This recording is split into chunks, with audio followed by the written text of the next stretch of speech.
So with the play-in tournament still going on and with the playoffs just around the corner, I have come to make a video about 4 of the players that got the most approved in this year's coming playoffs. But before I get started with this video, make sure you like, subscribe to my channel, hit that bell for notifications, make sure you follow me on Instagram. My links down below in the description box. And let's get started with this video about 4 of the players that got the most approved in this year's coming playoffs. And to start us off, we got the spinning blade himself, Pascal Siakam. Alright, so look, I know we've been making a lot of jokes about Pascal Siakam ever since his 2020 run as the #1 option and when Kawhi left, and some people were even calling Pascal a top 10 player in the league. Yeah, I'm looking at you, Kendrick Perkins. There was no case of Pascal Siakam being a top 10 player in the league, especially in that 2020 playoff run, because that was the last time we ever seen Pascal Siakam in the playoffs. And the last time he was in the playoffs, this man did not look like no top 10 player whatsoever, as this dude proceeded to have one of the worst performances that I have ever seen, as this man shot below 40% from the field, and this man was getting cooked on defense by either Jason Tatum or Jaylen Brown. And in a lot of those games, Kyle Lowry was kind of carrying this dude. So Pascal Siakam, man, he is not no #1 option on no championship team. So that's why this year I think he has a lot to prove, especially as a #1 option, because I still don't got him as one. I still see him as a #2 guy on a championship team, as he proved in the 2019 playoffs alongside Kawhi Leonard as the second guy for the Raptors to win the championship. But this year's Pascal Siakam, he's been having a real productive year, as he could make an All-NBA team. As sure, he didn't make no All-Star team this year, but I think he can make an All-NBA team, especially when the Raptors are a top 5 seed in the Eastern Conference, and some people might even put in LeBron as an All-NBA performer because he was second in the league in scoring. But if that's the case, I think Pascal should make an All-NBA team, because he's been carrying him, and also Fred VanVleet and also Scotty Barnes. They've been carrying the Toronto Raptors all year.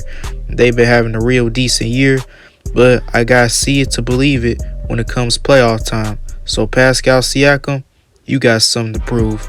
And moving on to our next player, we got Jimmy Butler himself. Jimmy G Buckets. The G stands for gets. But let me stop being corny. But Jimmy Butler, man, look, Jimmy, he's a great player and all, and one of my favorite players in the league, and I think he's a top 20 player in this game. But after that 2020 run, I think we kind of overrated Jimmy Butler just a little bit. As sure, Jimmy had great performances in the finals, don't get me wrong, as this man had 2 triple-doubles with 35-plus point games on against LeBron James, Anthony Davis, and the Los Angeles Lakers, and proceeded to take them to 6 games despite Bam Adebayo and Goran Dragic's injuries. But last year in the playoffs, yeah, it was not good for Jimmy Butler, as this man shot below 30% from the field. It got outplayed by Brent Forbes. Brent Forbes, that is the definition of embarrassment. You got outplayed by a guy that barely played in the 2021 playoffs. That guy. So yeah, Jimmy Butler got absolutely exposed by the Milwaukee Bucks last year. And I don't want to hear nothing about, oh, the Milwaukee Bucks won the championship. Did the Miami Heat not beat them the previous year in 5 games? So yeah, I don't consider that an excuse. And now this year, I really don't got no excuse to the Miami Heat neither, because they're the #1 seed in the Eastern Conference. It got home court advantage until the NBA Finals. But yeah, Jimmy Butler, I think he has a lot to prove if he was that great of a player to lead a team as their #1 guy on a championship team. So if Jimmy Butler, if he's that guy, he gonna have to prove it this year. And I don't want to hear nothing about getting to the finals. Your next goal is to win a championship, because y'all already did that. Y'all went to the finals a couple of years ago. But now it's time to add a championship to Jimmy Butler's legacy. And if he could do that, there's no doubt that Jimmy Butler is going to be a top 75 player of all time. But Jimmy, man, you got something to prove this year if you want to reach those standards. But coming in at number 3, we got Karl Anthony Towns. And look, I know a lot of people going to say, why is Cat on this list? He only made the playoffs once. But let me tell you why he's on this list. Because Karl Anthony Towns in the play-in game against the Clippers, not a great showing. A disgusting showing by Karl Anthony Towns. Because I really thought Cat had the motivation to lead his team to the playoffs. He even said it. I want to get back to the playoffs, man. Yeah, the Timberwolves, man. We stacked, man. We got D'Lo. We got Anthony Edwards. Yeah, we're ready.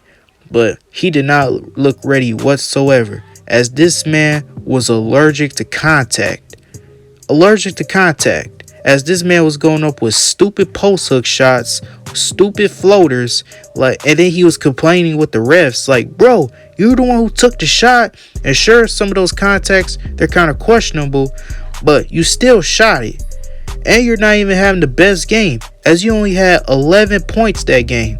While Anthony Edwards and D'Angelo Russell were holding up their side of the bargain, while you play like absolute shit. And you play soft as hell. Like, Karl Anthony Towns, man, I think we're starting to give him that label of being soft. And I think I'm starting to agree on that label, because you can't do that against the Memphis Grizzlies, because you're going to have Jaren Jackson Jr. and Steven Adams guarding you, especially Steven Adams, one of the strongest dudes in the league. Yeah, tough luck, Cat. And you got to go up against that in the first round. So I already thought the Timberwolves were going to be one of the most scarier teams coming into the playoffs. But now I'm seeing it. If Karl Anthony Towns start playing like this, while Anthony Edwards and D'Angelo Russell pick up the slack from, or hell, what if D'Lo has a bad game? Anthony Edwards is going to be carrying that Timberwolves team on his back, while Karl Anthony Towns is getting locked up and getting beat in that paint. Pause. So yeah, Cat, man, you need to go to the gym and start doing physicality or something, because that shit is not going to cut it in the playoffs, especially with more physicality, because you're not going to get most of those foul calls.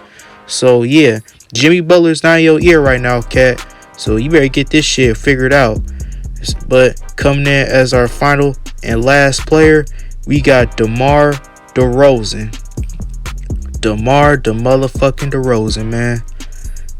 MJ disguised, as this man has been having an insane ass year, especially on the stretch where he was averaging over 35 points on over 50% shooting, breaking Wilt Chamberlain's records. So yeah, DeMar DeRozan, he's having the best year of his career as this man. But I've been hearing a lot of people just suck up DeMar DeRozan, man. Because ever since he got to the Bulls, I've been hearing people say he's a top 10 player in the league. I've been hearing people say he was a top 3 MVP candidate. I've been hearing people say he should have won the MVP. I've been hearing people say, oh yeah, DeMar DeRozan, man. Yeah, he's a top 3 MVP candidate. Nah, fuck that. He is the MVP. He's a top 10 player in this league. I don't think he's over guys like Giannis, Embiid, or Jokic for the MVP. Or hell, I don't even think he's over a guy like, a Devin Booker or some shit. Because Devin Booker leading his team to the best record in the league. And DeMar DeRozan, ever since, after All-Star breaks, the Bulls, they've been looking kind of fishy lately. As they're starting to look like the Cowboys of the NBA. Frauds. Because that better not prove come playoff time. Because DeMar DeRozan, man, we all know your history when it comes to the postseason. Especially taking 3 straight L's to LeBron and giving LeBron the nickname LeBronto. Because that man just completely owned y'all back in the days. He completely owned y'all that the Raptors considered trading you to the San Antonio Spurs for Kawhi Leonard. And the Raptors will go on to win the championship after you left. So yeah, DeMar DeRozan, you got a lot to prove, buddy. Especially when we go up against a team like the Milwaukee Bucks, because your defense is still not that great. Hell, the Bulls as a defensive team is not great.